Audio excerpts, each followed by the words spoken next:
बिस्मिल्लाहिर्रहमानिर्रहीम। अस्सलामुअलैकुम फ्रेंड्स, आज के ताज़ा तरीन रियाल एक्सचेंज रेट के साथ मैं आपकी खिदमत में हाजिर हूँ। पाकिस्तान में डॉलर इंटरबैंक में 279 रुपये 42 पैसे पर पहुंच गया है। डॉलर की कदर में आहिस्ता आहिस्ता इजाफा हो रहा है।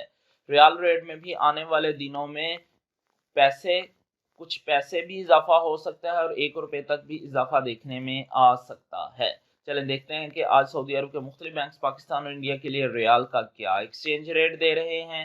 फौरी बैंक पाकिस्तान के लिए 73 रुपये 97 पैसे, इंडिया के लिए 21 रुपये 81 पैसे। वेस्टर्न यूनियन पाकिस्तान के लिए 73 रुपये 94 पैसे, इंडिया के लिए 21 रुपये 80 पैसे। STC पे पाकिस्तान के लिए 73 रुपये 79 पैसे, इंडिया के लिए 21 रुपये 77 पैसे। मनीग्राम पाकिस्तान के लिए 73 रुपये 87 पैसे, इंडिया के लिए 21 रुपये 82 पैसे। अलराजी बैंक पाकिस्तान के लिए 73 रुपये 85 पैसे और इंडिया के लिए 21 रुपये 81 पैसे। इंजाज बैंक पाकिस्तान के लिए 73 रुपये 90 पैसे, इंडिया के लिए 21 रुपये 81 पैसे। क्विक पे पाकिस्तान के लिए 73 रुपये 97 पैसे, इंडिया के लिए 21 रुपये 79 पैसे। ANB टेली मनी पाकिस्तान के लिए 73 रुपये 86 पैसे और इंडिया के लिए 21 रुपये 78 पैसे सऊदी रियाल का एक्सचेंज रेट दे रहा है। मिलते हैं इंशाल्लाह अगली वीडियो में। टिल देन अल्लाह हाफिज।